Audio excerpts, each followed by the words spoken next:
So, hello everyone. Welcome to Open Science Workshop 2021.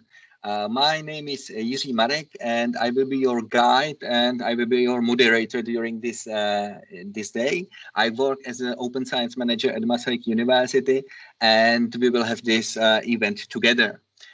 Today is 9 of June 2021. It's the second university-wide workshop at Masaryk University on the topic of open science. And it will be divided in two parts. It was in the last time. So there is a lecture part and interactive part. In the morning, we will have free presentation about the coming steps at the university level. Then we will look at the open science in Horizon Europe. The speaker will be Silvia Botaro from the European Commission that will present us what's happening at the European level. And then we will have a use case from embracing open science in Ghent University from the Belgium. And this will be held by Inge van Nieuwerboeg. I hope that I'm reading her name correctly. So, but first, what we are going to the first invite will be held in a show in 2 minutes by Vice Rector for Research and Doctoral Studies, Madam Sharka Pospíšilová. The second part of the day will be held as an interactive part. We will have two workshops.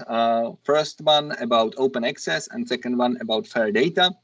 Basically, these two workshops are in the form of fact and finding from Open Science Roadshow that was present at Masaryk University during spring months, actually in April and May.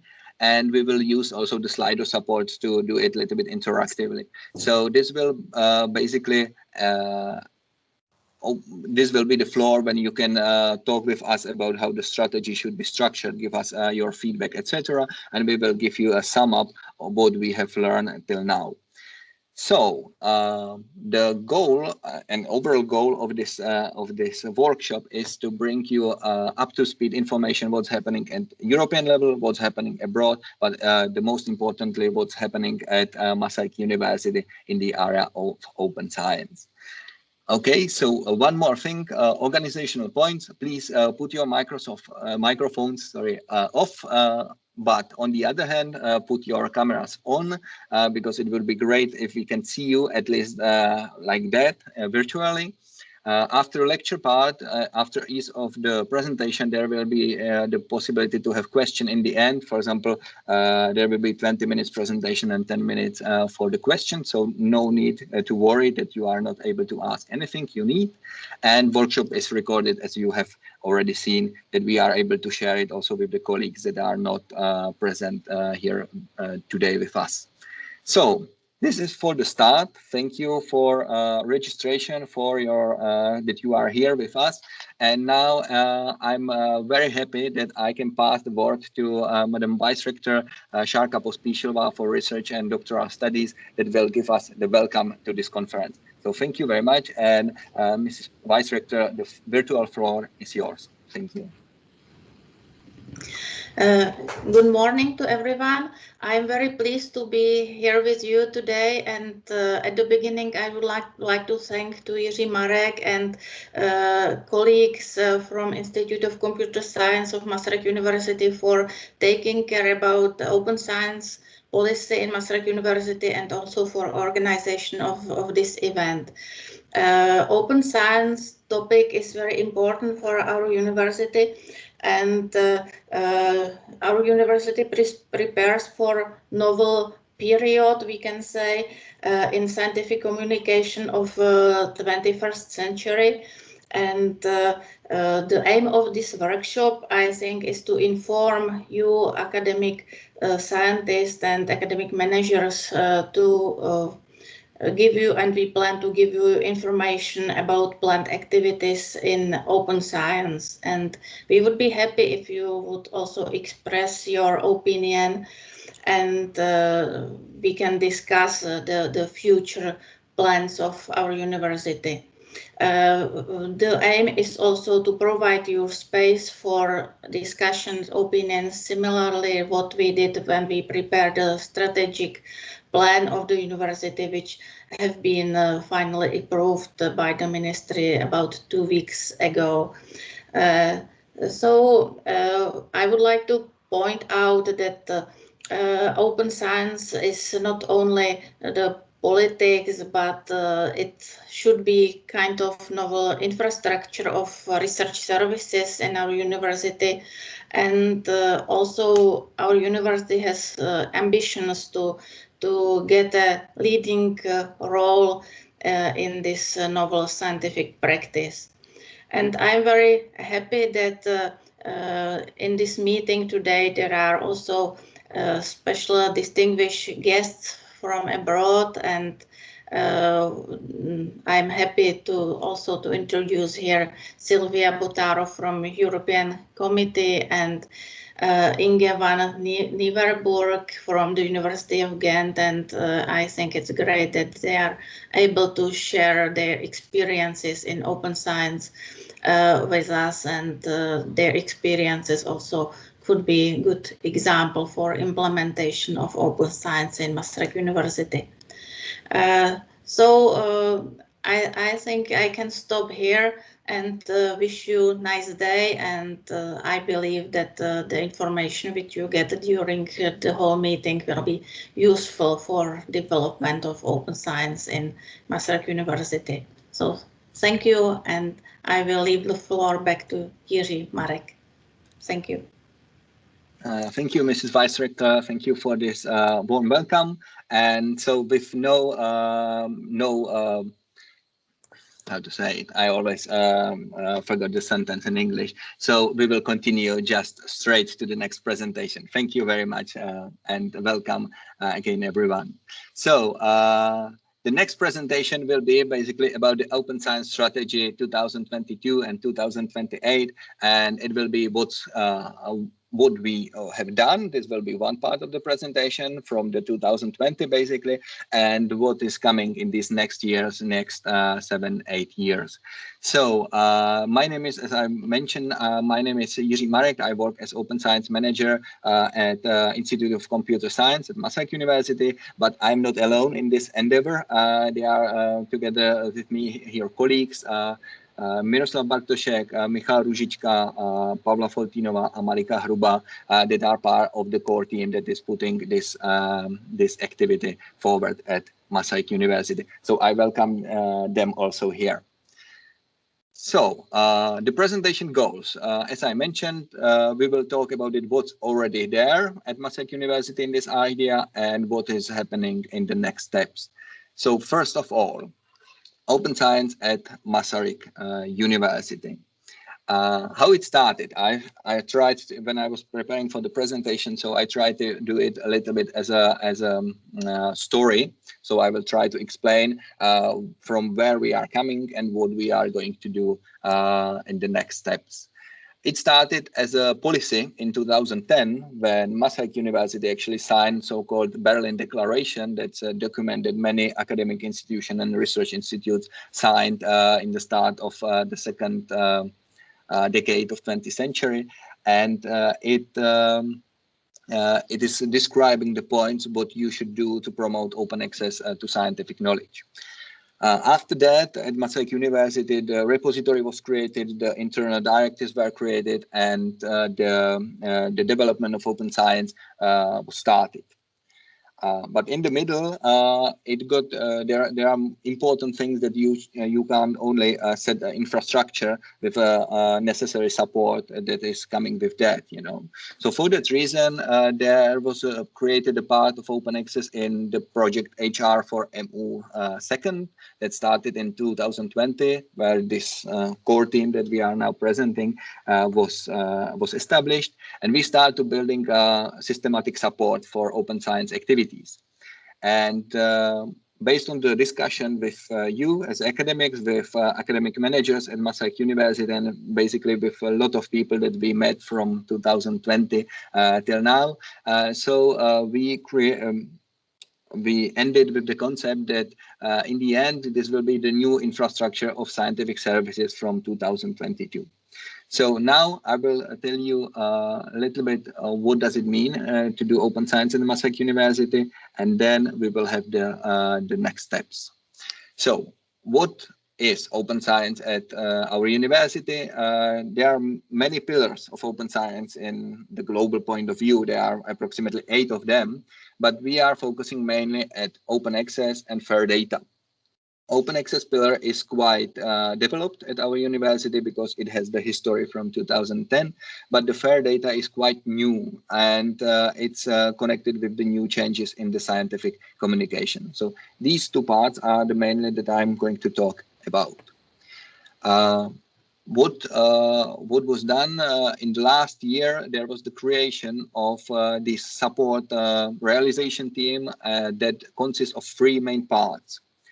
Firstly, there is the core team, as I mentioned, me and 4 more colleagues, that we are working as a core team. That's the orange labels that you can see on the screen, and then we have advisory board that is composed from researchers that have already experience with the open science topics, and also university managers that are helping us with the strategy development. So basically we had 12 meetings with them already talking about how to implement the strategy at our university. On the other hand, you need the support, support at faculties and institute, and this is the part of the implementation group. And as you can see, there are more than 30 methodologists that are systematically trained in providing the open science support at our university. So if I should sum up this slide, we have 3 parts: core team as a driver, advisory board as advisory board, it's quite self-explaining, and then the implementation group that is the first level support at each of the faculties. Then, if I can, what we achieved till now in so-called nutshell, we created more than 20 events during this 1.5 year. There were small events for just a research group. There were bigger events, for example, for whole the human and social sciences. There were present more than 40 persons at these events, and we created 16 workshops for our methodologists to train them and to enable them to give you the first level support as a researchers. It was started quite vivid inter-university cooperation, and we had several trainings and education for researchers directly. It was influenced, of course, by the COVID pandemic, because we were not able to meet with our colleagues, but hopefully this will be slowly away, and we will be able to give you more training, for example, that we come to your institute or to your research group, and we will be able to talk with you in person. And what I have already mentioned, we were preparing the strategy, we were making analysis, and 12 meetings with our advisory board to put all this together.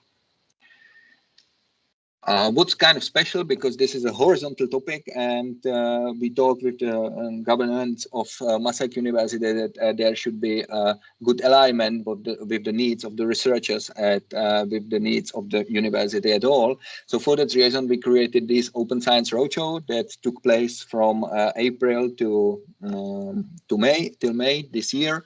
And we have at each faculty, we have 2 meetings, one with the governance structure of the faculty, and then with the academics. So this happened, it was in total 22 meetings across all Masaryk University, and we got really valuable feedback from you as a researchers or managers from the university. So thank you for that. Next step, just to sum up, we did this analysis. We analyzed open access processes, and now we are, I will talk about it in the end of the presentation. Now we are finalizing the open access research, open access from the point of researcher, how they see it. We have a second analysis for that, but we basically completed the first one that enabled us to put these goals in place. Then we created the data management and sharing practices analysis. Maybe some of you took part in that. It was very good actually, because we got more than 450 responses from our researchers. So it was very, the analysis was kind of well balanced in life sciences and human and social sciences. So it was very useful for us. It took place last year, and also with the university cooperation with our colleagues from different universities. So we also make this international best practice analysis, where we look on different aspects of open access strategies abroad. Last but not least, we looked also at university processes such as directives, and we looked at the repository, and we had already meeting with the team of ES Muni that is creating the repository at Masaryk University, and we were talking with our methodologies how to make it better. So these are analyses what we done actually last year and the start of this year. And this is probably the most important. I just hear someone. Can you please mute your microphone? Thank you. Yeah. Okay. Thank you very much. Oh, I can hear someone still. I will just mute everyone. Yeah, perfect. Thank you. So, and this is probably the most important slide from the for the first part of the presentation. Open access. We already have the support at every institute or faculty. We have 1 or 3 methodologies per organizational unit.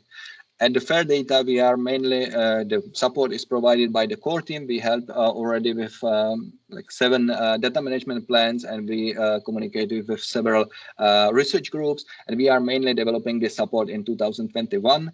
And also we are testing now the tool for helping you with the data management planning for your projects. In the communication part, we established the web openscience.muni.cz, both in Czech and English, and we are working, we made this Open Science Roadshow in April and May. Okay, so this was the first part. Just, I will link it, and we can go to the second part. That's the important thing that we would like to present. First of all, it's a draft. You know, it was not approved yet, and this has to be stated on in the beginning. But it's based on really many consultation and talks with several researchers and academics, as was mentioned before. And we hope that this draft will be almost final, as it can be said. So the strategy, what we are planning actually for the next years, we are planning it for 2022 till 2028.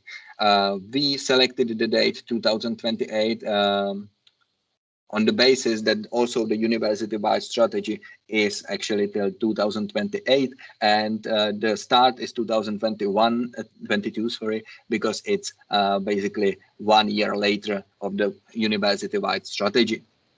We have also the link from the university-wide strategy that this document will be prepared. It is divided in 2 parts: strategy document, action plan. This is quite usual. What is not so usual, that we created action plans. We are supposed to create 2 action plans because this area is quite vivid, and we are expecting quite many changes during this second decade of 21st century, because we are going to live the transition from the classical publishing model to the open access, and this is seen in European context. About the strategy structure, just a few words, because this is just a procedural thing. We have the specific goals that are so-called vertical, support action that we call horizontal goals. And as you can see, this whole strategy is modular, so you can add another blocks. For now, we are focusing open access, fair data, but we are going to do analysis in another topics also, such as citizen science, etc. So it is connected, and it can be implemented during the, for example, in the second action plan. And now the most important thing, what we have created 24 goals for this strategy, 6 in open access, 5 in fair data, and 13 in this support action, as you can see it on the screen right now. I will go more in detail and explain what does it mean, these goals. But before that, I will talk a little bit more about the principles what we were using in building these goals. So first of all, we changed a little bit the paradigm, because usually the open science strategies are based on open access publications. And what we did, we were looking at this picture. This is the research data lifecycle, and we decided that we will put in the data in the core of the strategy. Because if you think about it, so data, or in general information that you need for your research or to writing your scientific publication, they are going through whole the cycle of your research. And scientific publications are very important output, but they are just output of all these processes, So we decided, based on one of these conditions, that the data are they should be in the core of the strategy. Second reason that led us to this thinking was that we performed this analysis at Masaryk University about data management. And what was clear, actually, from the beginning of the analysis, that many researchers, when you talk with them about open access, so they are quite, they said, yeah, okay, it's a good thing, it's a transition, but my motivation is only because of the grant agreements, or sometimes it happened, I don't have money to publish and pay these APC charges, or there are predatory journals that are not good, for all the research environment. So I would say that the support and the importance for researchers of open access for the publication and data, it's a little bit different, and we see that in data, it's very you as a researchers are more accepting this transition, and you are thinking this topic is for you more important, because it helps you in everyday practice. So this was what basically was our firstly thought about this cycle that is going through this through all this research, and you are using it basically on day-to-day basis. So it was confirmed by our analysis. Just to point some of the results. You are in sometime in the middle at Masaryk University by knowing what this transition in data management means. You think that is important, and the scale, as you can see on the right down corner, so the scale is from 1 to 5. Fair data versus open data. This is another principle that we incorporated in the strategy, that open data means that your data are open, that you can imagine, but what does it mean fair data? Fair data is acronym that you should, the data should be findable, accessible, interoperable, and reusable. That means that in 2016, there was a created, I would say, global or at least European best practice in sharing data based on these first principles. And it's 15 principles that tell you how well your data are prepared for sharing and managing. At European strategy and the European practice in the approach of research data, so they are not talking about open data, but they are talking about the fair data. And what does it mean?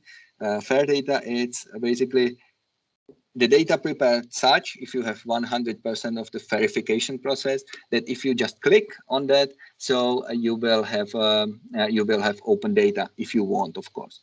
So what the picture means is that you have some data that can, from whole the world, that can be used.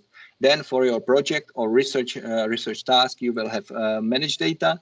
Then part of the managed data makes sense to make fair, because you would like to share it with your colleagues, not with everyone, but for example, only with your colleagues, and you have to describe them with metadata, with proper licensing, etc. And then only a small part of that can be made open. For example, if you have data with personal data present, so the personal data can be fair data, but you can't open them if you are not make anonymization of them. So this is the difference. And important last important point for this slide is that all data can be fair if it is making sense, but not all data can be open. So this is important part. And okay, and last, and with this, with all these like principles that we look at it, put the data in the middle, we confirm it by the analysis, and we look at it from the point of fair data, not open data. So we created the concept of open science services, but this should be the most visible part for you as researchers at Masaryk University. And so basically at each step of your research process, you should click on these steps, and you should get some of the services that will be provided to you by the strategy. So, for example, in data creation, there will be legal help with using external databases or data sets. In the secondary data analysis tool for sharing personal data in a controlled way. In the fifth point, data storage, finding the proper thematic repository, etc. So this is basically what we are thinking to do in coming years. And now I will explain it on the goals of the strategy. Okay. So here it is. There are open access goals in more detail. Basically, there are 6, and I will describe them from the point of the target group. We divided them in 2 target groups. One is for researchers, another one is for the university. So for the researcher, that is the most important part for you today. It's that we are going to make a more user-friendly repository. We already have it, but it has to be connected with, for example, thematic archives, or it has to be harvested by the latest protocols to be findable, actually, or publications. And also, it has to be made more user-friendly from the point of our open access, open science methodologies to help you with archiving and inserting publication in the repository. The second important thing that you are going to see in coming years is the creation of open access fund. And please don't think about it as only a sum of money that can be used for article processing charges or pay for open access, but it will be a set of financial mechanism that will help you, for example, sometimes not pay anything, because probably a lot of you doesn't know, for example, green open access road. So it will be a connection of several services and connection of several education and presentation form that should help you to work in this transition period.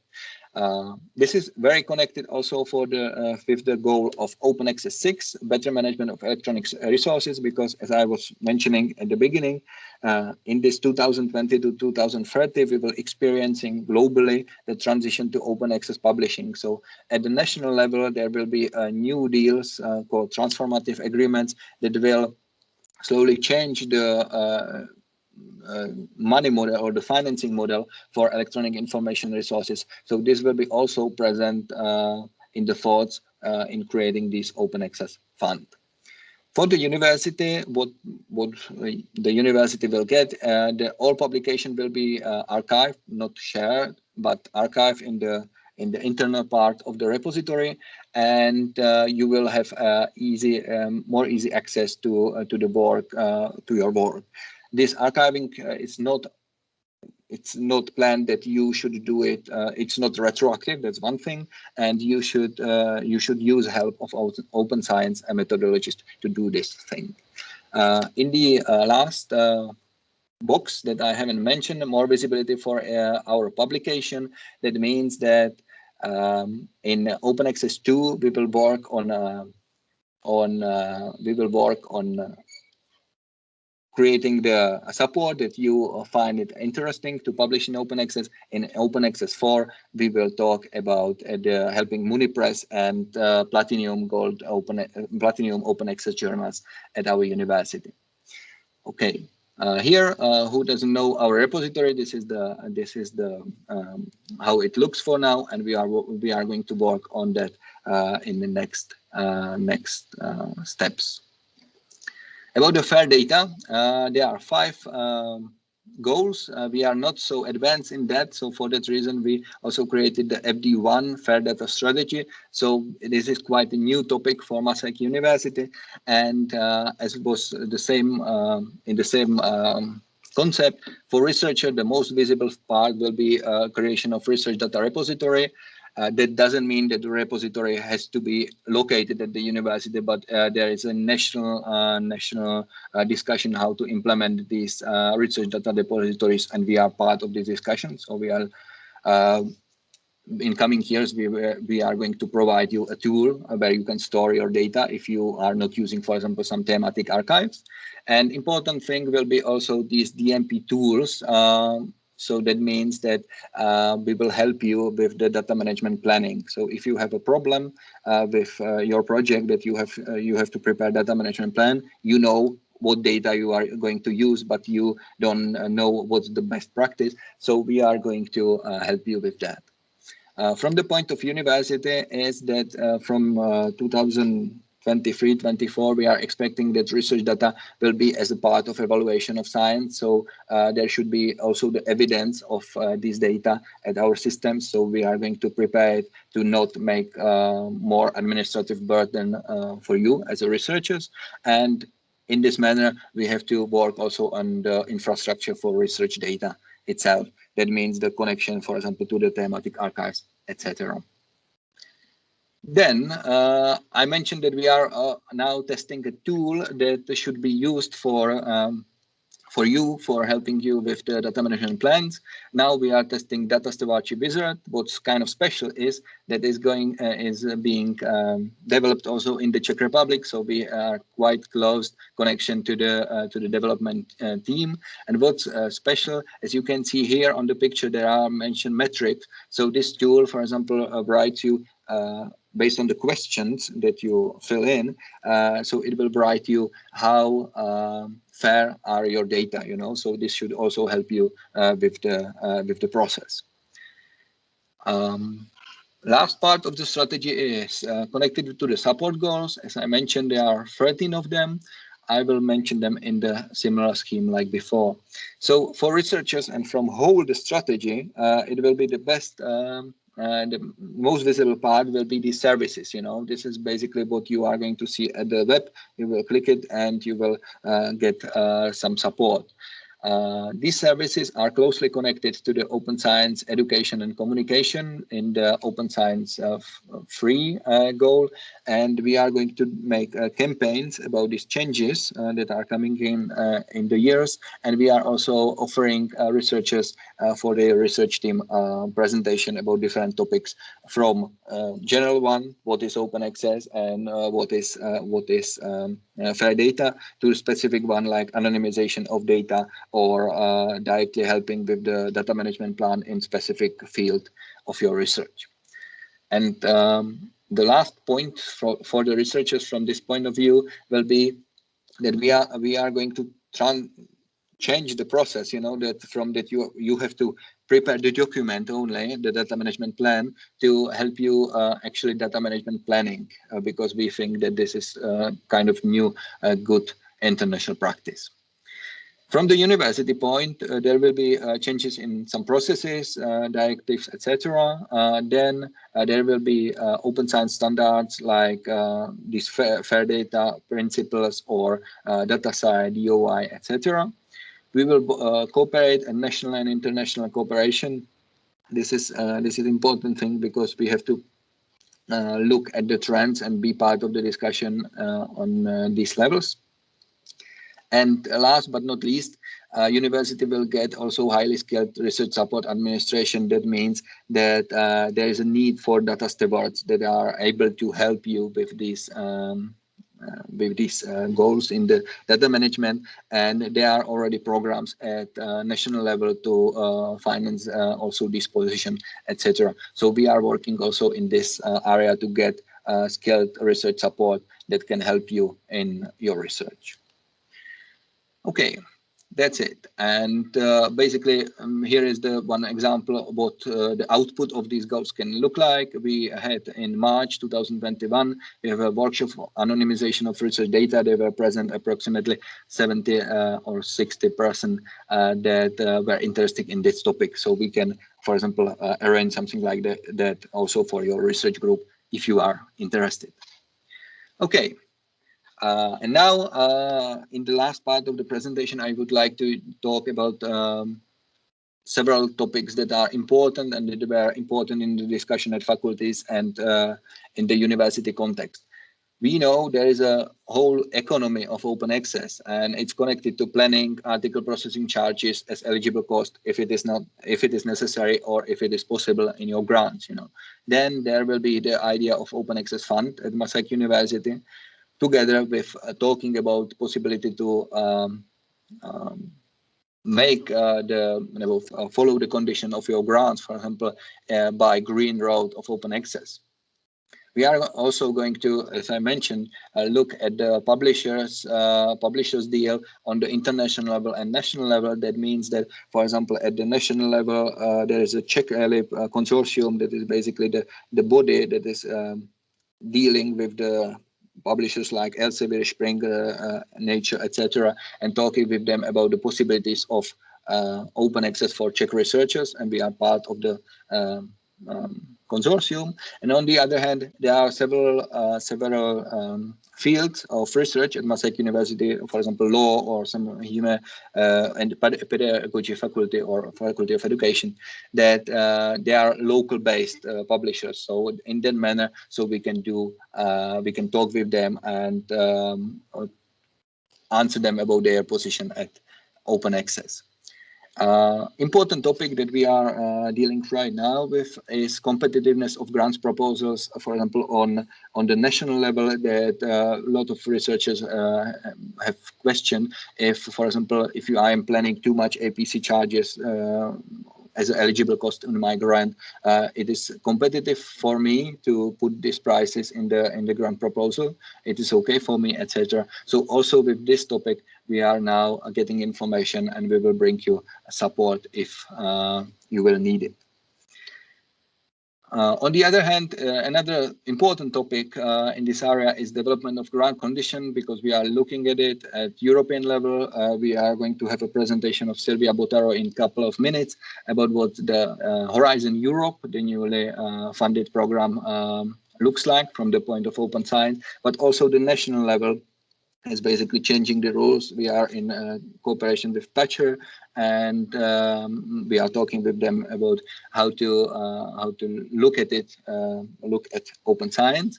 But there is a European directive that is going to be implemented in the Czech Republic this or next year, and the national grant offices or supporters will also establish these open science conditions. So from that reason, our goals and the strategy tries to support you to be the driver for adaptation of these conditions and not invent some administrative burden, for example, from the that is not necessary.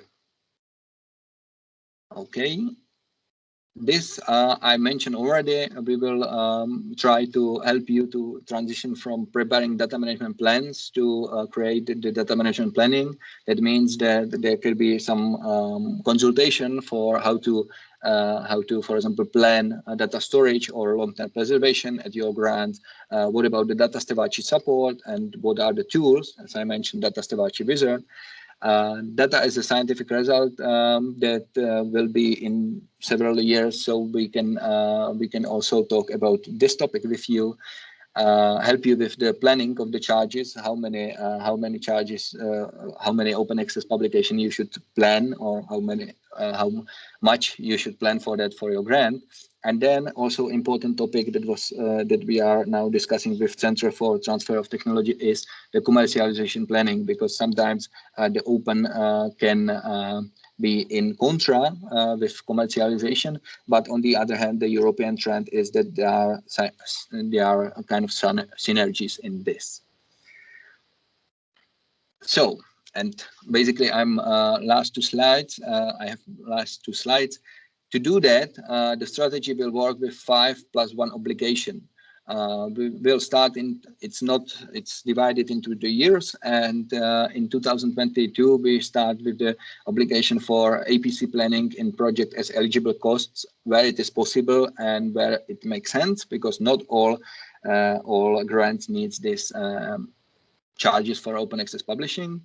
In 2023, we will start with the storage and computing capacities planning, and also with the planning. So we will test the data stewardship wizard, or the tool for data management plan, and we will try to integrate it to the processes of the university.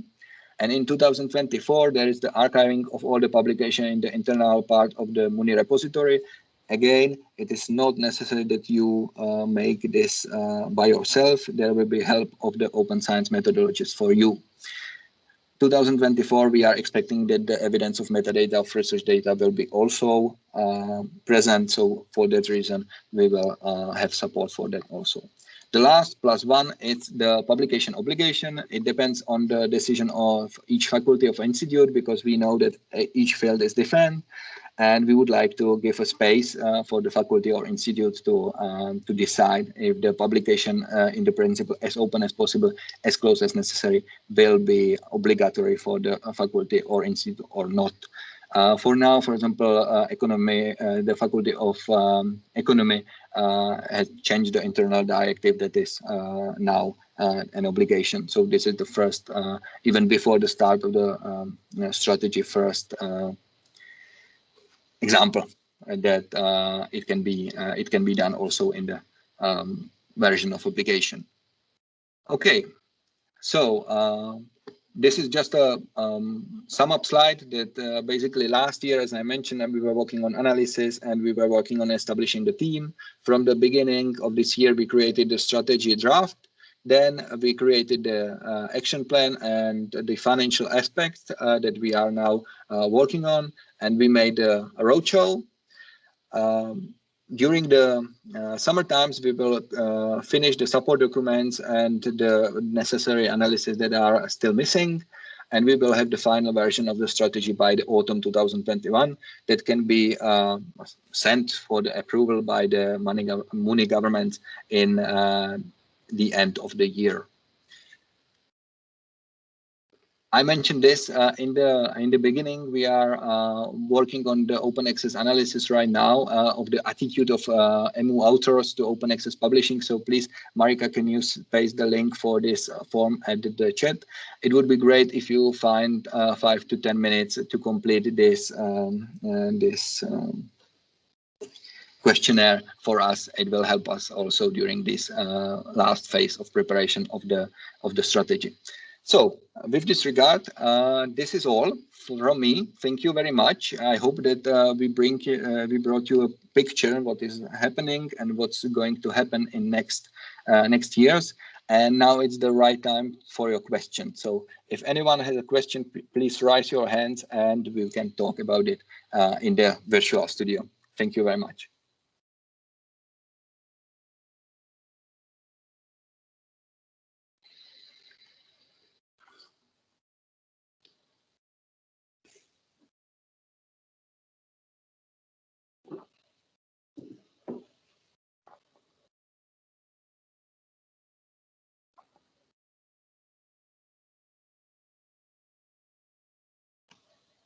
So any questions?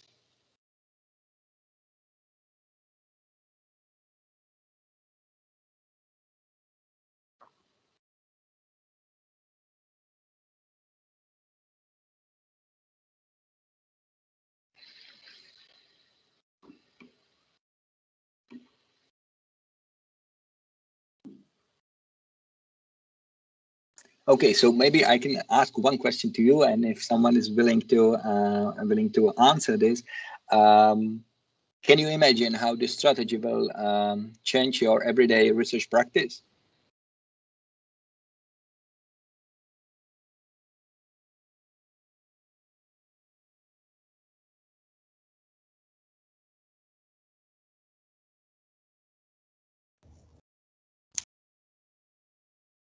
Mrs. Pernisova?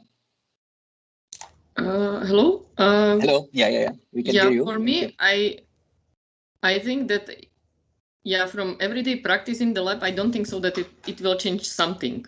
Okay. Or anything. Just this is the approach how to then store and publish data. But from the practical point of view, I don't think so that it will change something for us, like how to work. At least that's my opinion. Okay, thank you for that. For example, what can be a concrete example? There is a application called Jupyter Notebooks. That are the digital lab notebooks, for example, that can be used. And if you are going to use them during your research, so it can be also then automatically connected with the repository. And there is a lot of automatization that you are not going to see in these processes. That can help you basically, and that can bring you more efficient research, and some suggestion what to do, for example, for in the next steps. That I see what can be from the point of researchers, how it can influence everyday practice. I was working, for example, in environmental chemistry, and this is another topic where I think that, for example, connection with external databases from the public sector can be quite useful, and we are going to look how to deal with that you can use it more effectively, for example, hey, if you need this database, you should look at that, and you can use it, for example, because they think that, for example, some sort of legal issues are quite a barrier for many researchers to use another resources, for example. Do you think that is valid or? Yeah, it can be helpful. Okay. And may I ask you about your field of research? Plant molecular biology. Okay. Thank you. Thank you very much for being with us. Do you have any other question? Jiří, there is a question by Pavla Rigelova in the chat. Oh, thank you. I haven't seen that. Just a moment. It takes a little bit longer.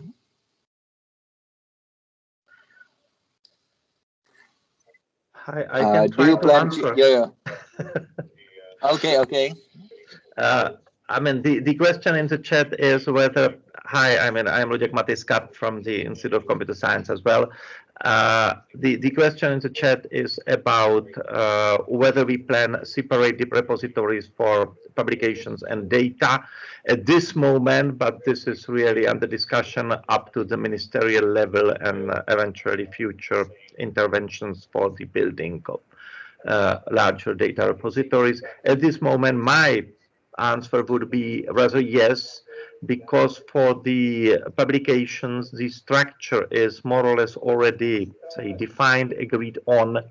And I mean, we are speaking about publications, full text, and this kind of data. While for the data, we have much higher heterogeneity. So, and also we expect much higher volume of data there. So at this moment, the idea is that there will probably be separate repositories, I mean, as a concept for publications, for documents of any kind, and then also repositories or a federation of repositories to actually support storing data in different formats, where we would like, and this is a part of the European Open Science Cloud activities, where we would like to have some kind of metadata directory, which will allow us to search through such federated set of repositories. But it will be a higher level of complexity than what we can achieve currently with this bibliographical document-based data. Okay, thank you very much for response for the question. Mirko? Maybe yes? I would add that I would not expect that there are some strict border between the data and publication. Even the current version of the publication repository of the Masaryk University supports the possibility to put the supportive data to publication. But as Luděk said, we are aiming at the data which has much more greater amount of the data and much more diversity of the formats and the way of dealing with the data. So definitely that would need the special data directory or repository. Okay, thank you very much. We have space for another question. Do you have any other question, please? For example, if someone had a problem with open access and would like to share it with us, it would be great.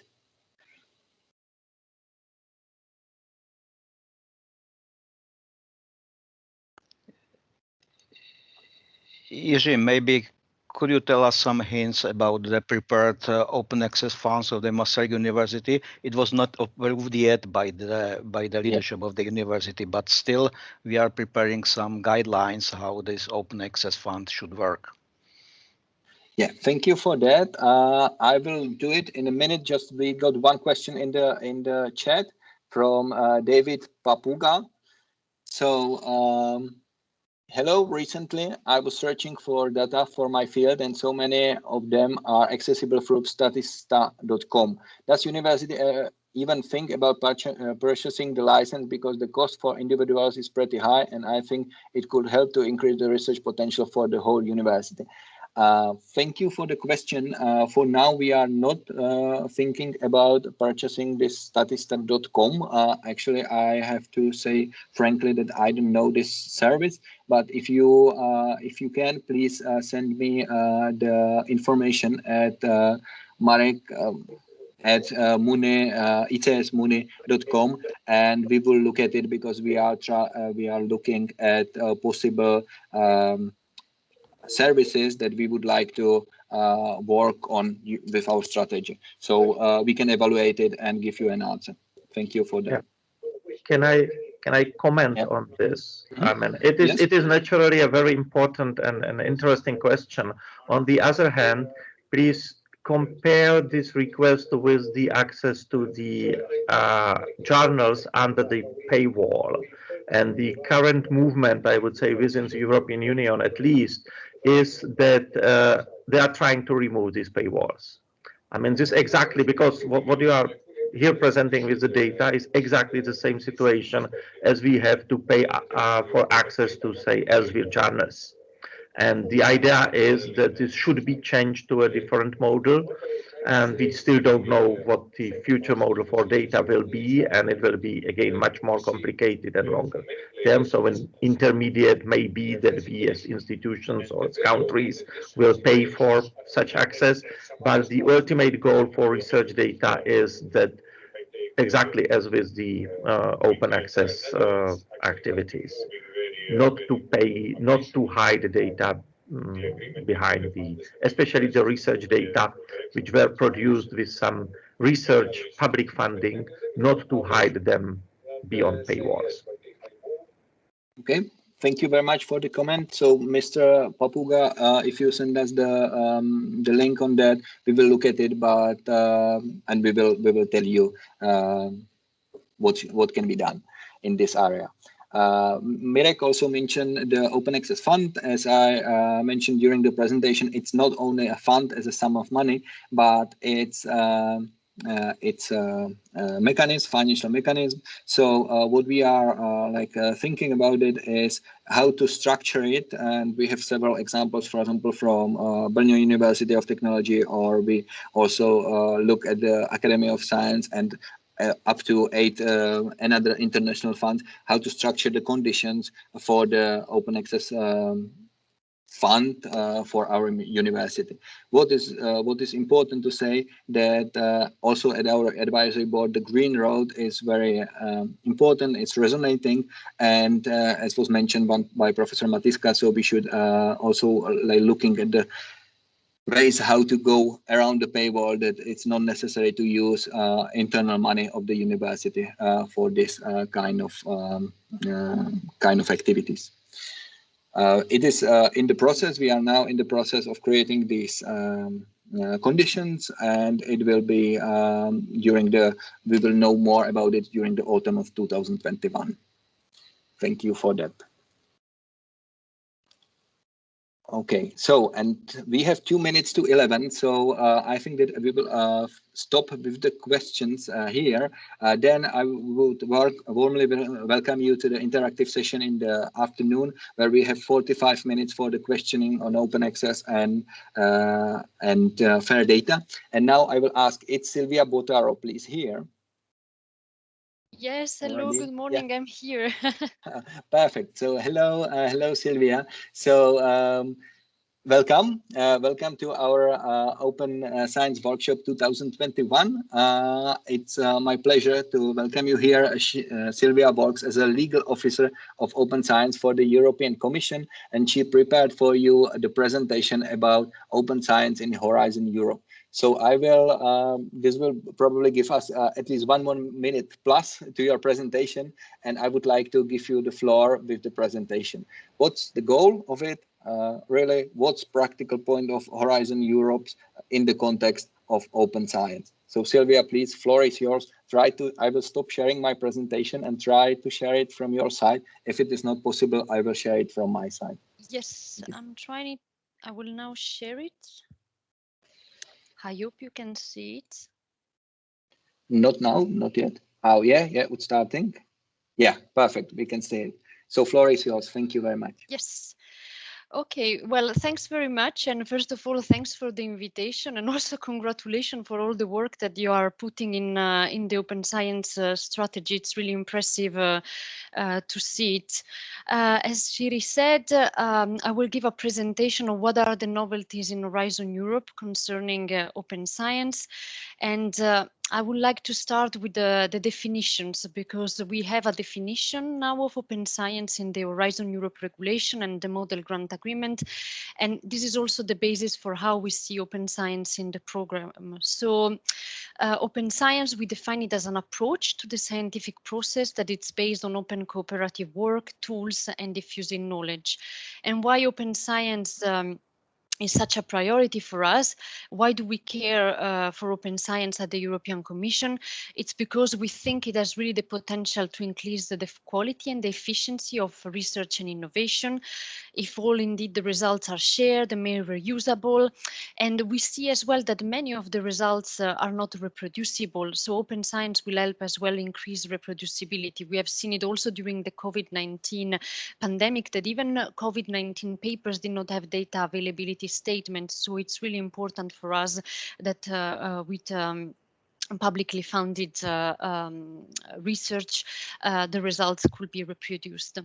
It also contributes to creativity, bringing together also and enabling cross-disciplinary research.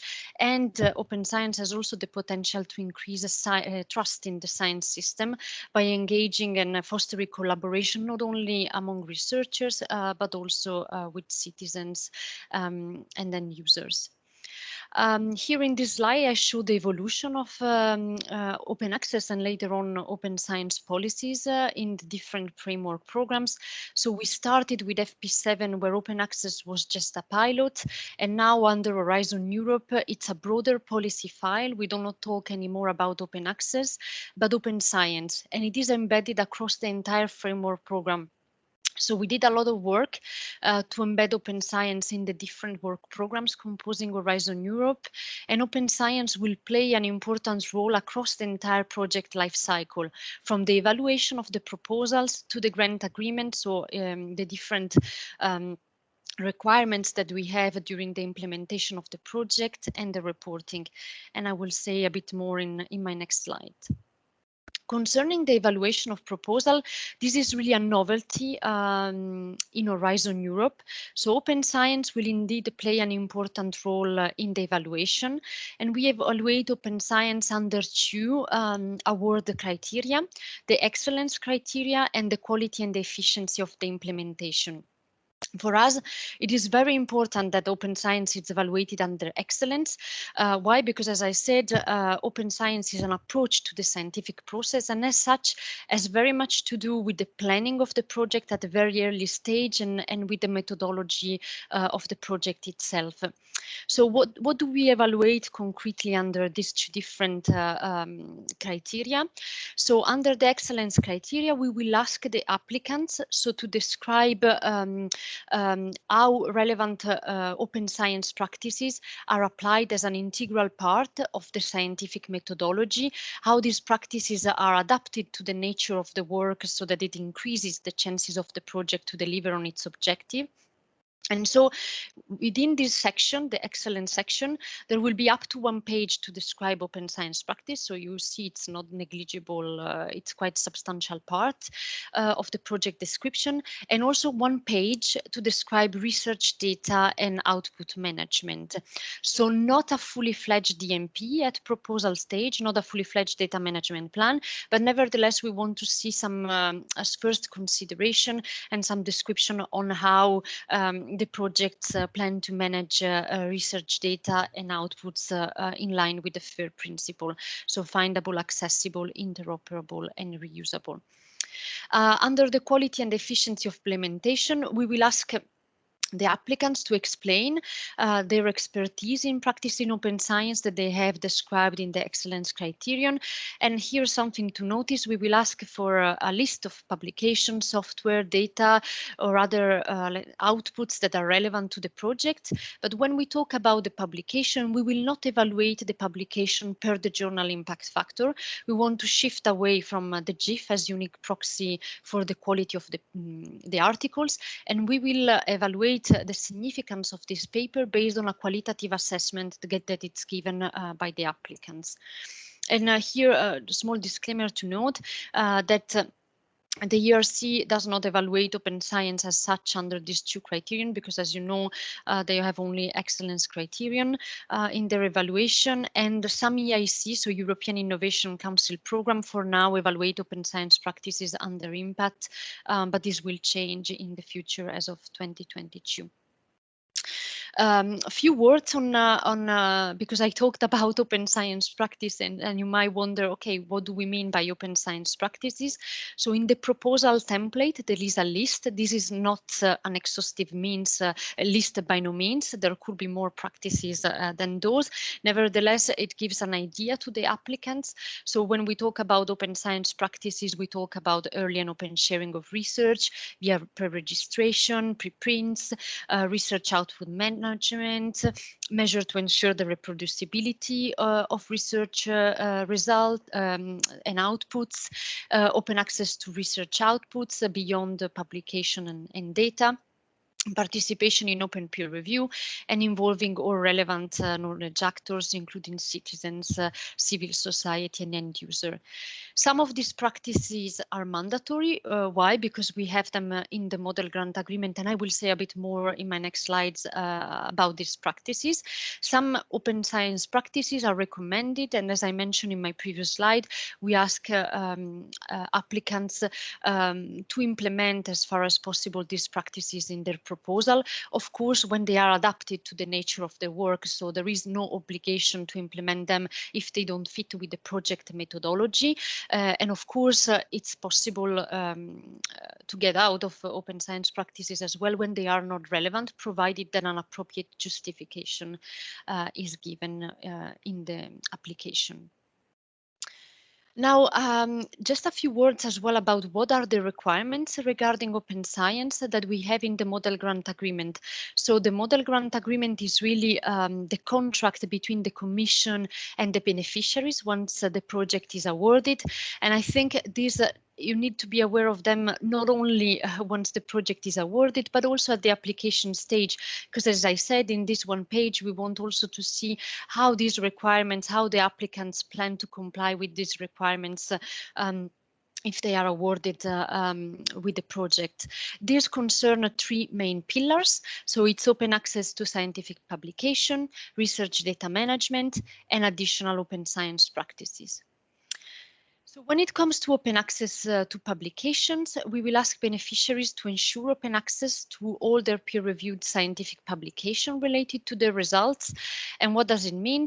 This means that at the latest, at the time of publication, we ask beneficiary to deposit either the author-accepted manuscript, so the final version of the manuscript that has been accepted for peer by the publisher, and that includes as well all the changes that were made after peer review, or the version of record, so the final published version.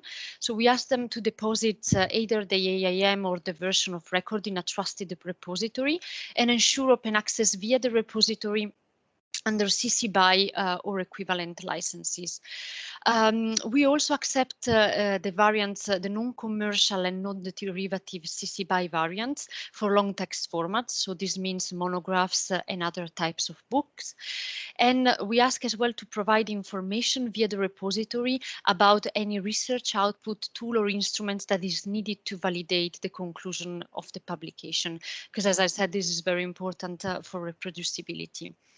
The metadata must be open under CC0 public domain dedication or equivalent, in line with the FAIR principles, and provide rich information, including about the licensing terms, amongst others. Something again that we ask for open access to publication is that the authors or the beneficiaries, where the case, must retain sufficient intellectual property rights to comply with the open access requirements that I described before. So where possible, we really recommend not to grant publishers exclusive licenses, but really retain copyright for their work from the authors. And it is, of course, possible for our beneficiary to publish in any venue of their choice, provided that they comply with the obligation that I described before. However, we will reimburse publication fees, so APCs, only if the publishing venue is full open access. So publication fee in hybrid journals will not be reimbursed because these journals made the content, one part of the content available under paywall and another part under open access. And so we believe that we want really to ensure that in the future we want to promote more open access, and so we will not reimburse publication fees in these venues. There will be the possibility, and I will have a few slides dedicated on that, for our beneficiary to publish at no cost during and post grant in Open Research Europe, which is the new publishing platform that the European Commission has launched a couple of months ago, and I will tell more about that. There are also some requirements regarding research data management. So as I said, this is the second pillar of requirements, if you want to say so. And here we ask beneficiary to manage their research data responsibly in line with the FAIR principles. So what do we ask concretely? We ask to establish and regularly update a data management plan for all the data that are generated or collected during the course of the action. And then as soon as possible, within the deadlines that are set out in the data management plan, deposit the data in a trusted repository and ensure open access via the repository under CC BY, CC0 or equivalent, following the principle as open as possible, as closed as necessary. So we received many times the question whether beneficiaries are forced to make the data open, and the response is no, because we follow the principle as open as possible, as closed as necessary. So there are exceptions under which data can be kept closed, and I have a slide later on to explain which what are these exceptions. And here as well to note, there will be the obligation, if the call condition requires so, to deposit the data in a trusted repository that is federated with the European Open Science Cloud. As you know, it's an initiative that the European Commission has undertaken to federate existing and new research infrastructures to store, process and make the data and other digital objects reusable.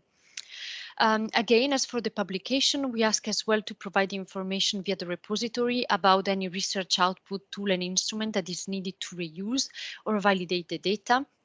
And the metadata requirements are similar as of publication, but of course, if the data are kept closed and there are reasons as well to keep the metadata closed, this is possible under the exception that I will explain in my next slide.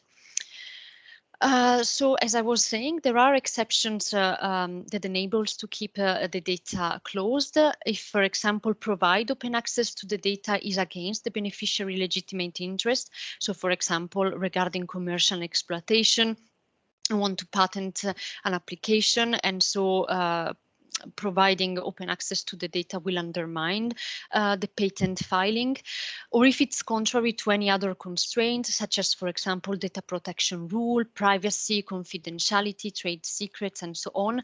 So under this exception, it's possible to keep the data closed. There are also some additional open science practices that could be imposed by the call condition. When there are such additional obligation, the beneficiary will have to comply with these. So, for example, you might imagine some call conditions which requires early and open sharing of, for example, of research via register reports and so on. If this is required in the specific call condition you are looking at and you're applying, these are, of course, additional obligation that must be complied to. All the projects are also an additional obligation regarding the validation of the scientific publication and to provide digital or physical access to the data or other results that are needed for validating the conclusion of a scientific publication. This is valid for all the projects with the exception of the ERC. And then finally, we have also some additional obligation in case of public emergency. These were introduced very much as lessons learned from the COVID-19 pandemic.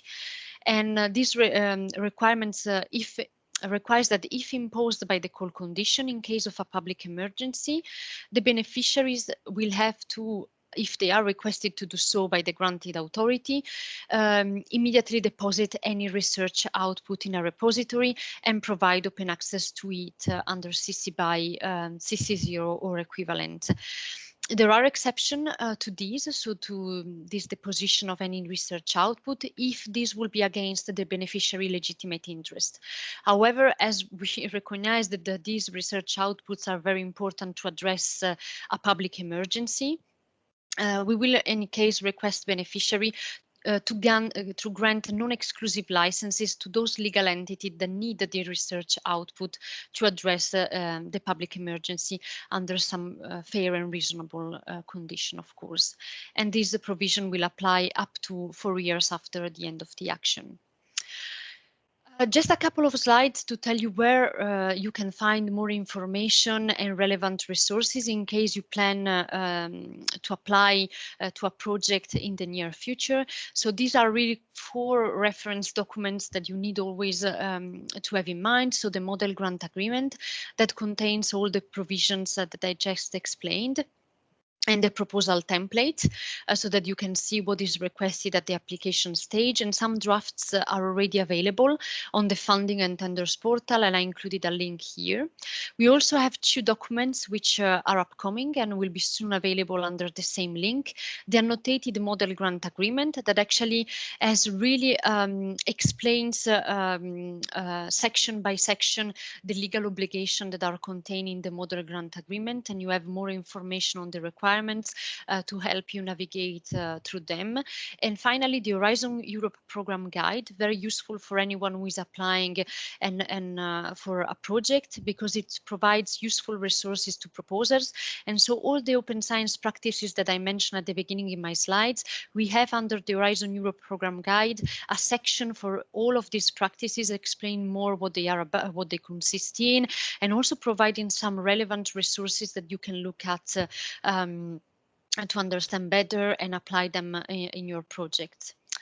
Very quickly, also, we had recently 2 webinars on how to prepare a successful proposal in Horizon Europe, and also another webinar explaining other horizontal aspects, like, for example, open science, but also gender equality, impact. So very useful webinar for you to look at if you are preparing a proposal.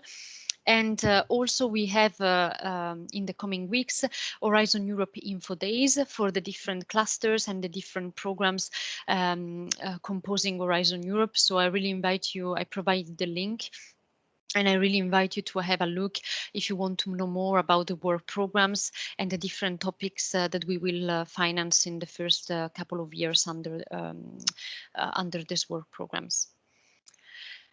Finally, I have some slides on Open Research Europe, which is the new publishing platform for Horizon 2020 and Horizon Europe beneficiaries that we have recently launched in March. And it's, I think, very useful for you to know that Horizon Europe is existing, because if you have a project under Horizon 2020, or if in the future you will have a project under Horizon Europe, it's very useful to know about this publishing service that we made available to our beneficiaries. So it's a publishing venue. It is not a repository or a preprint server, but in Open Research Europe, we publish original articles which stem from Horizon 2020 and in the future from Horizon Europe research. So here we publish original articles that have not been submitted for publication elsewhere or are not been published in any other journal. It is not a thematic platform, so all the scientific areas of Horizon 2020 and Horizon Europe are covered. And as I mentioned, we launched the platform in March, so a couple of months ago, more than a couple of months ago, and we already received, there was already a great interest. We have already more than 150 submissions, and these span really all scientific areas. So the venue, this publishing venue, is there to support all scientific areas. It enables our beneficiary to comply with our open access and open science policies, because if you publish in Open Research Europe, immediate open access is provided with all content licensed for reuse. It uses a very innovative, let's say, publishing model of open peer review. All the reviewers' identities are known. The peer review reports are published and could be cited independently because they have their own DOI. So we think this is a very transparent way and a very transparent publishing model.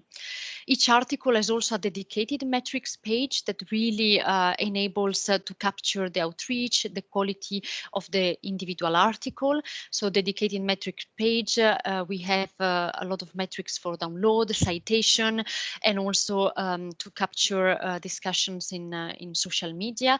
And it's a super networked and mineable platform. We wanted really to be very much connected to the scholarly ecosystem. So all articles and content is fully text and data mineable. All articles, versions, and as I was mentioning, also the peer review reports are provided with persistent identifiers and a DOI. And it's when the articles pass peer review, they are immediately sent to Zenodo and in the future also to institutional repositories, so that we ensure maximum connection and network across the scholarly ecosystem. Very briefly, this is my last slide. What do we think it's the asset of Open Research Europe for our beneficiaries is that it provides a high quality, reliable and efficient publishing venue. All the business processes, as well the publishing guidelines, the article guidelines, everything is available on the website of Open Research Europe for everyone to see. We have built these policies also with the help of an independent scientific advisory board that it's composed of 24 recognized experts and academics across all the fields of science and across all career stages. And an important asset, it has no cost for the authors and beneficiaries. So it is possible to publish in Open Research Europe for free. All the costs are paid centrally by the European Commission. And well, very interestingly, it is possible to publish at no cost, not only during the duration of the grant, but also post the grant. So this provides a way for our beneficiaries to cover their cost once the grant is finished. And as I was saying, it is fully aligned with our Commission policies and principles. So publishing in there, beneficiaries are sure that they comply and that they are fully compliant with our requirements. However, something that I want to stress, because we received a lot of times this question, is it an obligation to publish in Open Research Europe? Will I score extra points if I publish in there? The response is no. It is not an obligation to use Open Research Europe. This is really a service that, as other funders like the Wellcome Trust or the Bill and Melinda Gates Foundation, make available to their beneficiaries. So we wanted also to provide this opportunity to our own beneficiaries in Horizon Europe and Horizon 2020, but it's not an obligation to use this platform, and it will never be. It's just an additional service available to you. And this is the final slide. So you can see I put the link of Open Research Europe.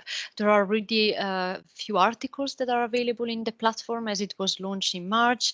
And I invite you really to explore the platform, to browse by categories, the articles that were published. And also we have a very active Twitter account where we have different campaigns, not only about the content of ORE, but how to submit an article, how the publishing model works. And so I invite you really to explore that. And finally, also a link to an infographic which in a nutshell summarize what I've been explaining in the presentation. And that's it. And very happy to take any questions that you might have. Thank you very much, Silvia. Thank you very much for the presentation. It covers the European perspective, and I think that it's also explanatory to the presentation before that.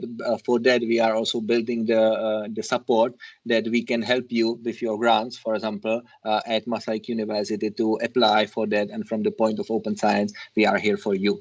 So thank you very much for giving a practical example how the support can be linked, for example, for everyday practice of the researchers. I can see we have time for two questions. I can see one from Alena Damborska, please. Hello, I'm Alena Damborska from Masaryk University, from Medical Faculty, Department of Psychiatry. Thank you for the presentation. It was very nice. I would like to ask you about the Open Research Europe, this platform. You mentioned that it's possible to publish also the results that are post-grant results. These results should be connected to the previous grant, or it could be from different field, or what is the? And the second question, more concrete. I had a fellowship, Marie Curie fellowship, the call 2016 from. So at this position, can I publish my results, which is current results, which are not connected to this Marie Curie action on this Open Research Europe or not? Okay, so thank you very much for the question, Alena. Just to clarify, so the eligibility, the articles that are published in Open Research Europe must stem from Horizon 2020 or Horizon Europe research. So they must be connected to the results of that specific project. So even if you are a beneficiary of that project, you cannot unfortunately publish results of another action. It has to be linked to the project. Now the eligibility is also that at least one author needs to be an author under these projects and has to be funded under RH 2020 or Horizon Europe project.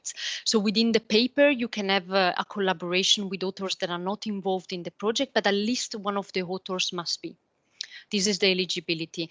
So yes, I don't know, does this reply to your question? Maybe a little bit. I would like to ask about this specific situation. If I can now apply for this publication for results that are somehow connected to my previous grant. If they are connected, yes. However, note that the post-grant, I think there is a time span, which I think is 4 years after the grant has expired. So it is possible to publish for post-grant, but there is a limited time span also because for us it allows us to forecast what is the need and if it's unlimited. So if it finished 2019, probably I could... 2019, yes, indeed, you can. So yes, but it's indeed this possibility. So if you have an MSCA project and it ended in 2019, then of course you are within the limit to apply and you can use this possibility. Okay, thank you very much. You're welcome. Thank you for the question. Next one, Inge. Yes, hello, I'm Inge van Nieuwenburg, Ghent University in Belgium. I'm speaking after you, but I had a question on evaluating and proposals and evaluating and during reporting periods on open science requirements. I had some questions about that, and we have a session next week on Horizon Europe, and I wanted to know if I can say something about that. And do you have references that I could refer to?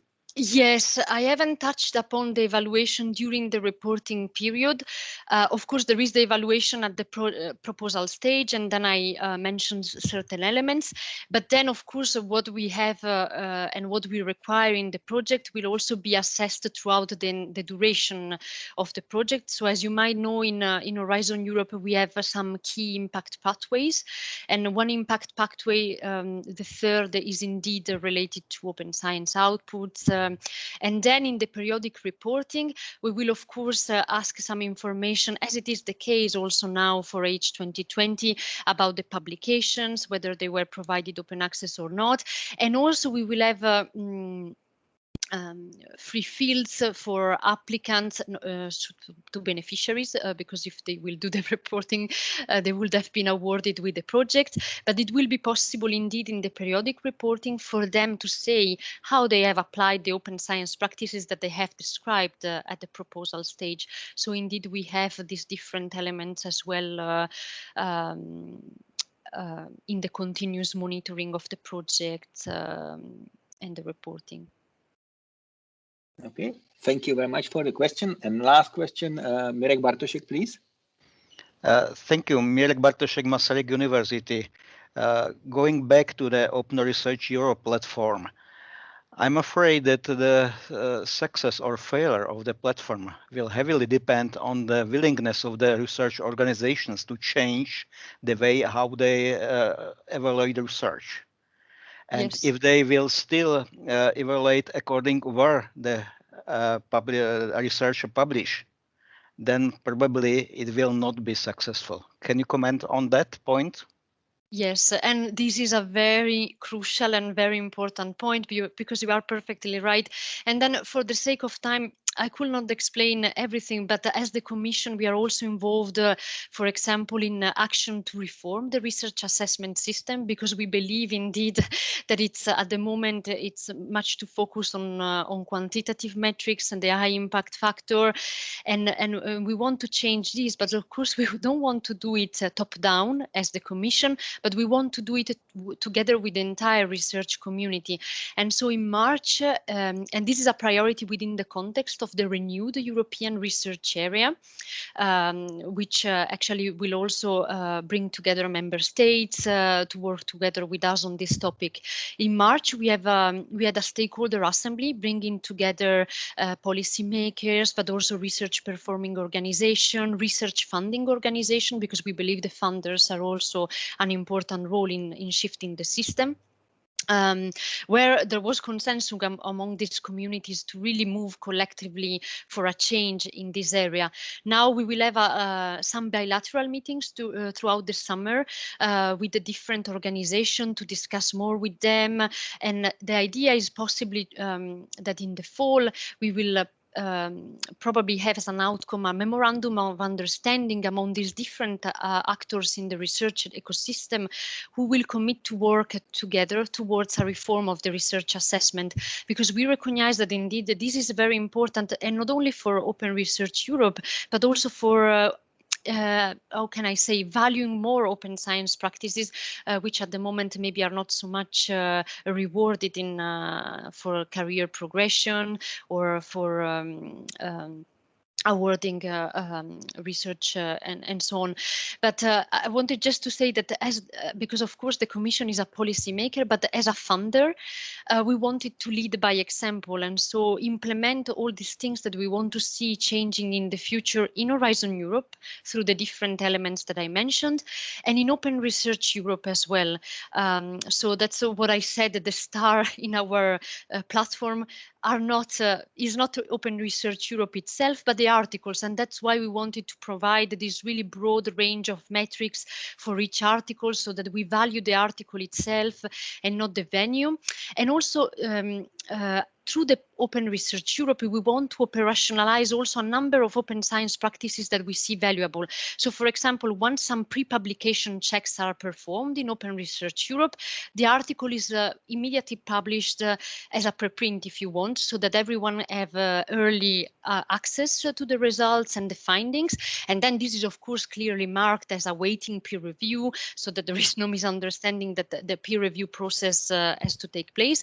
Nevertheless, we want to give this access. We want to value more peer review, so the peer review reports can also be provided with their own DOI.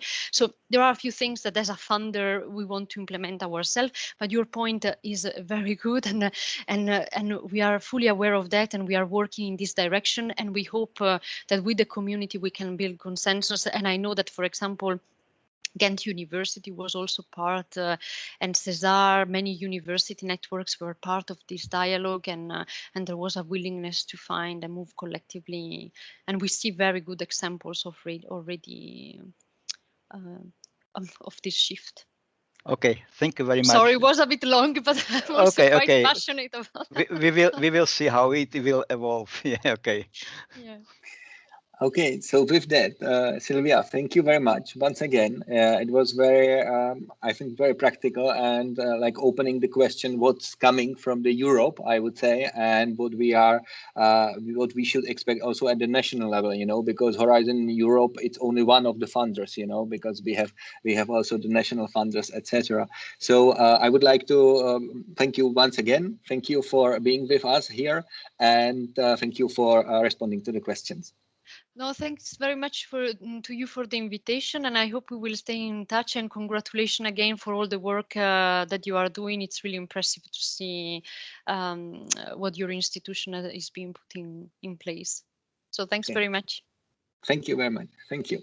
So with that, we will move in the program. Just give me a minute. I will just share my screen for one thing to show the name of the next speaker. So hopefully you can see it now. The next speaker will be Inge van Neuwerbuch. I hope that I am reading your name correctly. And she's a coordinator for scholarly communication in the University of Ghent. She has more than 20 years of experience in this area of open access.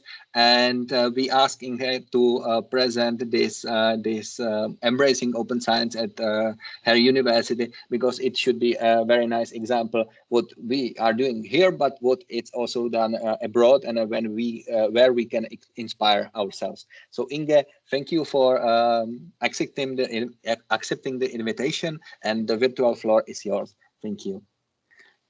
Okay, thank you. Let me put up my slides. I hope you can see them now. No, yeah, it's starting. Now we can start. I see. Okay, thank you very much. Very good. So I'm from Ghent University, and I want to tell you a bit more about, well, all the things that we have done on open science. And I must say it has taken quite some time, all the steps that we have taken throughout the years. I work in the Central Library in the Book Tower, which is as you can see, just being renovated. It shines like it has never shown before. Well, maybe in the beginning, but that's a long time ago. And I want to explain what happened in our university throughout, well, let's say the last 2 decades. The credo of our university is dare to think. And dare to think means critical and independent brains study, do research, and work at Ghent University. So we are a pluralistic university that embraces open discussion and diversity in students, in personnel, etc., etc. So that is the credo of our university. Our library, which is the book tower, we also have a credo, and ours is facilitating open knowledge creation, which in our opinion supports the credo of our university. And every word in this credo is important. We facilitate. We are a library. We support our researchers and students in their research. We embrace open. We want openly diffuse information, diffuse our own research in our own university, and the other way around, import information in our university. It's about knowledge, so not only about papers, books, but it's about knowledge in general. And creation, we support creation in research. So we don't create ourselves. We are not the researchers, but we support them in creating research and in doing so.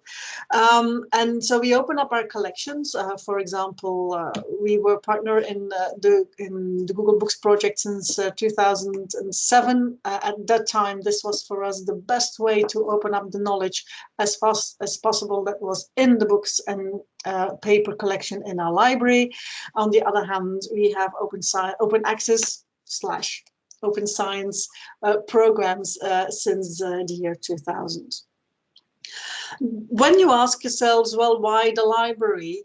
Because certainly for scholarly communication, this seems rather logical, but when you talk about research data management, you see lots of services scattered around universities all over Europe. It's different in many different universities. Now, for us, you have the university government on top. And then if you look at university, you have the faculties on the one hand, they are quite independent. And on the other hand, you have the central services. Now we have different directorates in the central services, and one of them is the Department on Research Affairs. And in that department are 3 sub-departments, of which the library is one of them. So we are part of the Department of Research Affairs, which we think is a good place to be, because, as I said, we support research, whether it's done by our researchers or students in their research works, working towards papers, writing papers, doing research for a paper, doing research for their master thesis. We have an open science team in the book tower, which consists of 2 sub-teams, namely a scholarly communications one in which I am, and a research data management one. There are, of course, several other teams. Think about collection, acquisition, special collections, etc. And open science is one of these teams. Now, that's within the library. Outside the library, within Ghent University, we have regular meetings with other colleagues on open science themes to align. On how do we collaborate with faculty on open science, because we are at a central level. We have an interfaculty library committee where the discussions take place, and they give us advice, mainly on scholarly communication. We have a working group on research data management, again, especially discussions and advice on research data management. Activity plans are being discussed there. So that's on the lowest level. Then you have the interfaculty committee for research, where the different research directors of the different faculties come together. There, all open science subjects can be discussed and advised. But in the end, when decisions have to be made on policy level, we go to the board of directors. So they decide on policy based on advice and discussions in the groups that I have just mentioned. So there's quite a lot of people that can be involved in open science discussions and decisions. Now, how did we work on open science in the last 2 decades at Ghent University? Well, at the beginning of the 2000s, open access became a spearhead in our library, And as in many organizations, it was especially the library that took care of this theme and was a real driver on that subject. We have a real open access policy since 2010. And again, policy framework on research data management since 2016. Now, before 2016, for about 3-4 years, we were talking with several stakeholders within the university on how to develop that policy framework. So this has been going on for almost 10 years as well. It was very clear that you cannot establish a policy on research data management if you do not have support. So we established a data stewards team in 2019. It became operational at the end of 2019, and and that's a team that is working quite fine now after 1.5 years in operation. Since 2020, data management plans are required by the Ghent University Education and Examination Code. We signed DORA in 2020, to have less to give less importance to impact factors on publications and evaluations, etc. And we are involved in European open science projects since 2005, starting with the driver projects, open air projects, and now in several EOSC projects. We also connected with education through our university network project and Lightrise. We are now trying to get more open science subjects within education. This is a project that starts in September, so lots has to be done on that level. In 2010, we established an immediate deposit optional open access mandate, which meant that every publication by our researchers should be deposited in our repository. If possible, we would open it up in open access. So it would be at least available within the university, and if possible, we open it up to the outside world. That was a very important step for us to take. We saw an increase from 12% to 33% in the first year that this mandate became reality. Now we see in articles, peer-reviewed articles are about 50% open access, so that's still not enough. We still have a lot of work to do. This is not always easy. Regarding research data management, a bit more about this policy framework. Now it's a framework. This is not yet a mandate. We have definitions, responsibilities are explained. What does the researcher has to do? What does faculty has to do? Central administration. What is the legal framework? Copyright, GDPR, all these kinds of things. A lot of guidance actually for our researchers. Now, about writing a data management plan, more and more funders that we are involved with, our researchers are involved with, demand a data management plan, so that is an important topic. We have services in place to securely store and process data, but we also make use of external infrastructure, of course. Many disciplines already have quite some quite advanced infrastructures to use, so you don't want to interfere with that. And we have some guidelines in place on preservation of relevant data. Another thing that was important is that we have a new vision on evaluation of professors in our university, and their open science can play a role as well.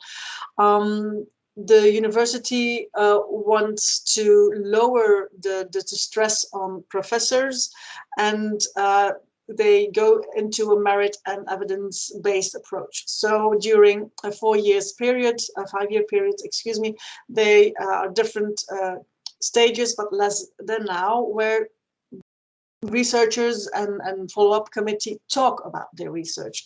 And it's about their most significant achievements. What are you proud of? And not just a list of outputs. And we have several supporting tools for this new evaluation approach. And one of these tools is a portfolio. The portfolio for research, education, leadership, and people management, where we don't, where they give the possibility to explain what the researcher wants to do in these different fields. And it's not about metrics, it's about explaining what you want to do.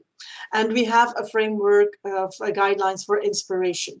And in these guidelines for inspiration, which is a portfolio of research dimensions, open science can be worked out in 3 themes, namely interdisciplinarity, scientific impact, and societal and economic impact.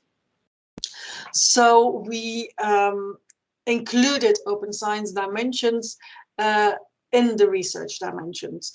Again, the researcher can choose from these different dimensions what to focus on and what they want to do in these dimensions. They are not obliged to do something on open science, but we encourage them to include open science practices within these dimensions, which are then evaluated after a couple of years. Now we have noticed, because the context has changed quite a bit in the last 2 years, that we have to adapt our open science policy. As I said, our immediate deposit open access mandate already dates from 2010, so that's quite a long time ago. So we are reviewing that this year. Revised open science and publication policy. We take into account that we have a preference for green open access and diamond open access. We don't have any transferable agreements in our university. Actually, almost none of the Flemish universities have these deals with the big publishers. We want to develop a checklist on to decide on what to support and not. You probably have a lot of questions for support of open access initiatives, just as we do. How do you decide which one to support and which ones you do not want to support? So we are setting up a checklist with elementary criteria. So if you fail on these criteria, you will not be supported, and then supplementary criteria just to be able to evaluate the initiative. We also take into account legal possibilities, I will come back to that, and the requirements from funders and government. Now, talking about that, if we look at the context of funders and government around Ghent University, we see that a lot has changed the last 2 years. And before I go into that, I need you to tell you a bit about the federal structure of Belgium. We are a federated country, which means that we have communities and regions in our country, and the federal authority, which is Belgium. Now, research is a community's competence, excuse me. So everything about research in our university is required by the Flemish government. There is a decree, which is a law on the Flemish level, that organizes how universities are funded and what we have to do and things like that. So the Flemish level is important to us. In the Flemish level, we have a Flemish funder, FWO, the Flemish Research Funder, which mandated already years ago open access to publications in an open repository and with an embargo permitted. Since 2 years now, I think, there's also an obligation for data management plans in your project funded by FWO, where you have a data management plan version at month 6 and one at the end, but it should be a dynamic thing.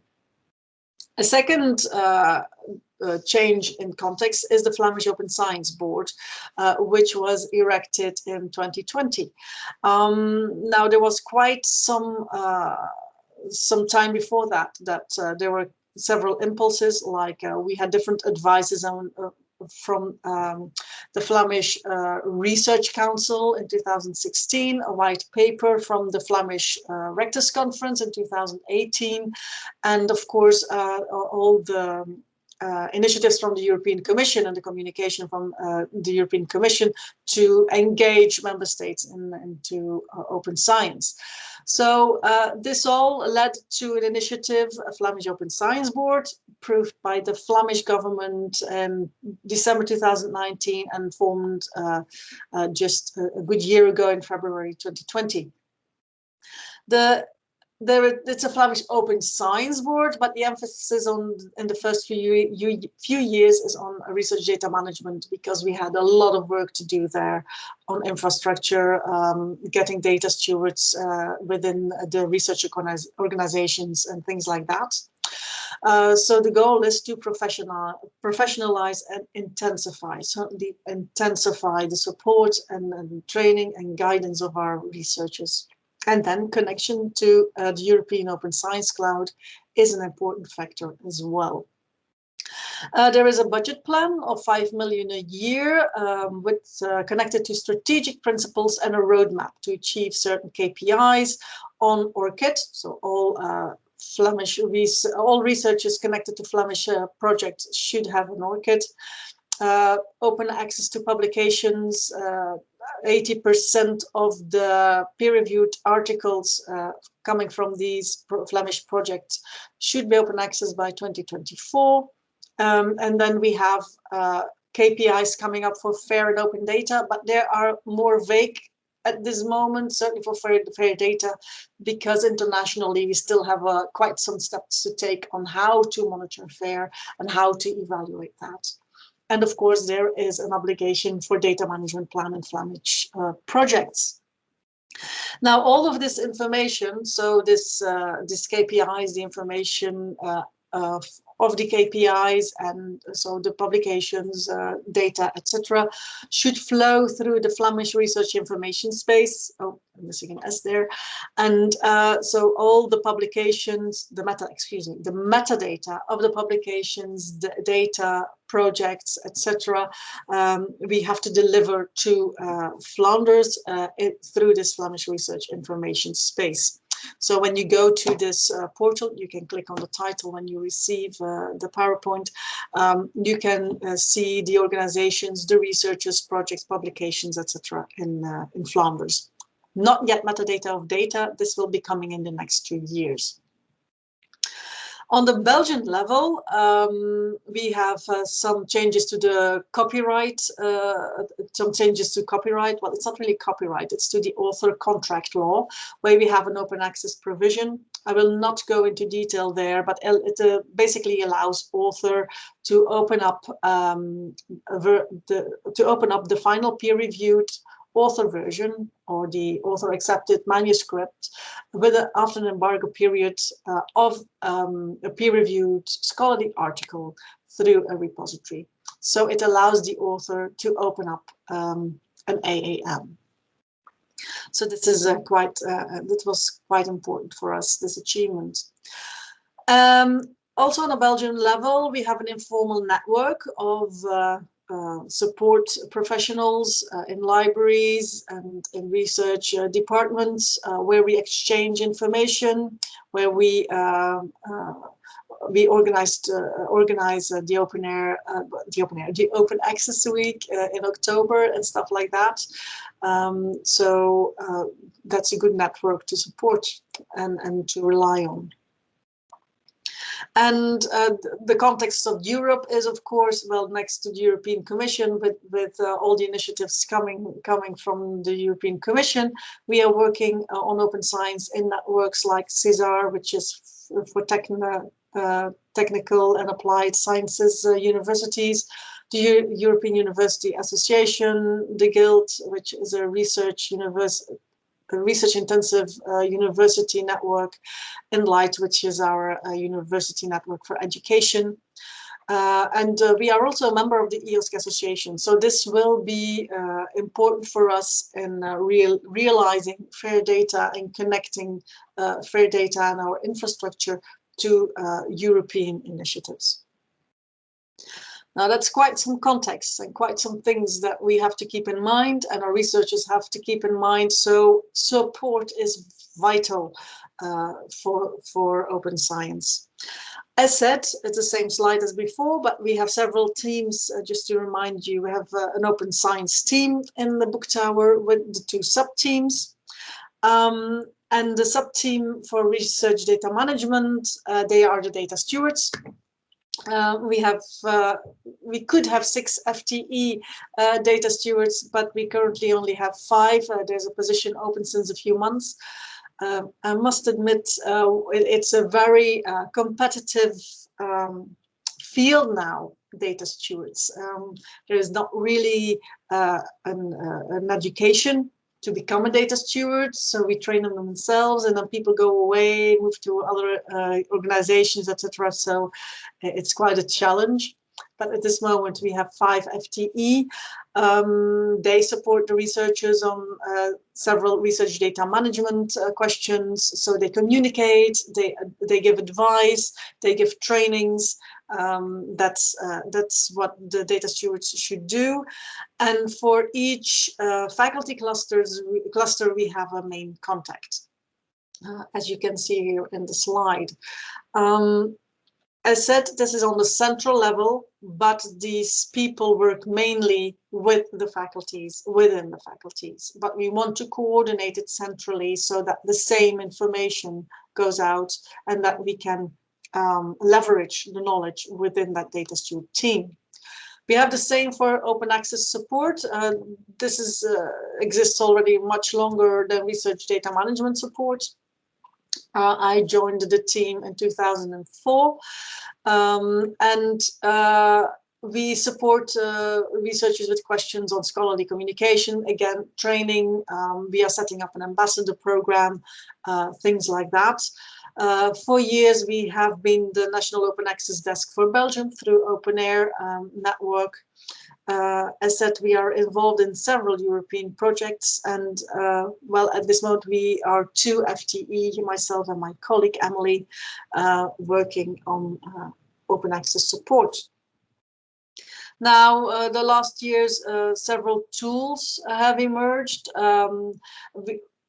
About costing, it's a bit difficult to say a lot about costing of the cost of RDM at the institutional level.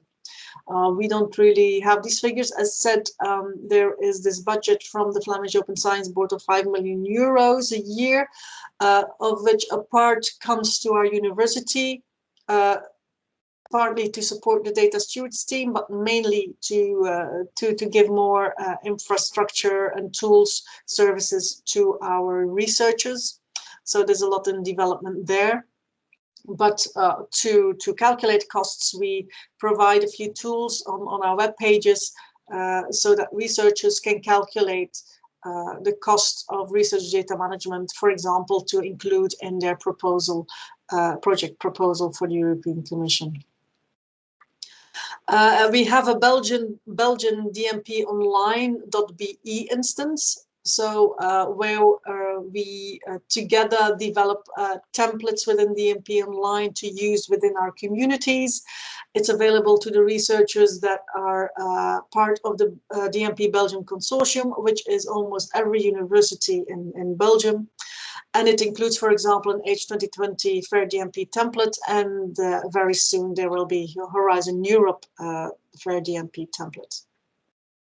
We developed research tips with in between brackets because it's about searching and it's about research. These tips are practical tips and tricks for our researchers, and it helps us to it's like a knowledge base. It helps us to be consequent in what we tell our researchers and the information that we give to our researchers, that it's always the same that we explain, so that everyone has the same information. So this is an important tool for us as a knowledge base for our researchers and tips and tricks that they can use. And I just give screenshots of some tips with the tag Open Science. So you see, we have gone through quite a process during the last 2 years, and we saw an increase in the last, let's say last 5 years and certainly last 2 years. And we are very happy that the team is now bigger, that we can support our researchers better than we have ever been able to. But again, the next few years we will still see a lot of things that will change. And so we are looking forward to that. Inge, thank you very much for a very nice presentation and actually bringing a context of another institution that is working with the open science topic. It was quite nice that you put really the concrete how big is your team, you know, and how you work with the support and what's the context of the country that your institution is based. So thank you very much for that. And now we have time for the questions. First question, Mirek Bartoshik, please. Mirek Bartoshik, Masaryk University. Thanks very much, Inge, for your... You're muted. Mirko, you are muted, sorry. Sorry, once more. Mirek Bartoshik, Masaryk University. Thanks very much for your presentation, and one must only admire what you have achieved already in promoting and supporting open science. My question is, what's the attitude of Belgian researchers towards open science?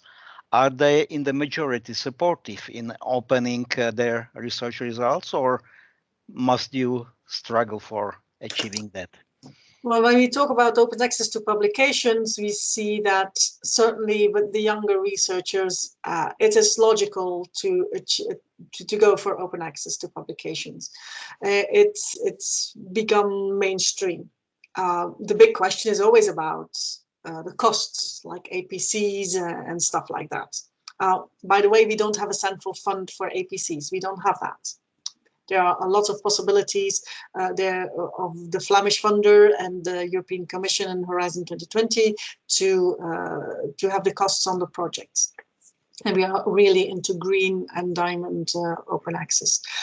So that's one thing. On research data management, it helps a lot with the team that we have now in the past year with their activities on training, etc., that researchers begin to see the pros of research data management and not just the cons as an administrative burden.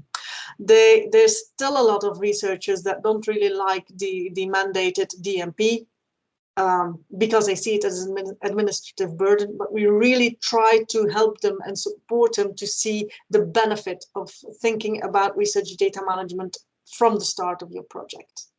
And for example, our PhD students are all obliged to have to make a DMP and then to have a dynamic DMP. It takes some time, but you see minds change. I don't say that we have them all, and certainly with research that are really working within a niche and with a really small community and stuff like that, it's not always easy to get there, but we see it change every year. Support increases. Thank you. Okay, any other questions? If not, I have one. Actually, you mentioned the Flemish government is supporting through funders these APC charges, etc. For how long is this the practice, of the funders? Because we have several examples at the Czech Republic also, but it's starting. The national funders are not completely used to the open access model yet. Thank you.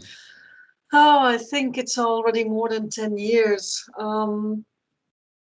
I think that open access, I'll have to check again, but I think since 2007, when FWO signed the Berlin Declaration, they had open access in their regulation. And I think from that moment on, an APC was an eligible cost. But I would have to look at it if I'm right. But I'm pretty sure the last 10 years it was. Okay, thank you very much. And maybe one additional question about you have the project ends, and now the publication is present, you know, and you can't fund it from the project, or you can. This works in Belgium? Because we have a problem that the project ends, and what now? But that's a problem with all projects. Yeah. So the moment that the project ends, your budget is frozen and Yeah. you cannot use that anymore. So this is indeed a problem. We had in Horizon 2020 with OpenAir, we had an FP7 pilot on post-project publications. But it's a difficult thing to do. It's really hard administratively to handle that within a funder, for example. So this is not solved yet. This is a thing that is still very difficult. Okay, thank you very much. I ask the participants, do you have any questions? Last call. So if not, I would like to thank you very much, Inge, once again. For us, it was very nice comparison, you know, that in some ways we are thinking similarly, in some ways we are thinking a little bit differently because the context is different. But in the research data management, we have to fully agree with you that this is about the continuous support, you know, and we also see with colleagues with another universities in the Czech Republic that this will be the problem where to find the people, you know, because we will need them. And this is the same, I think, as in Belgium, you know, that this will be the task for coming years. So thank you very much once again, and to be part of our workshop and accept our invitation. And hopefully we are going to be in contact further in coming months and years. Okay, Thank you very much. Bye. Bye bye.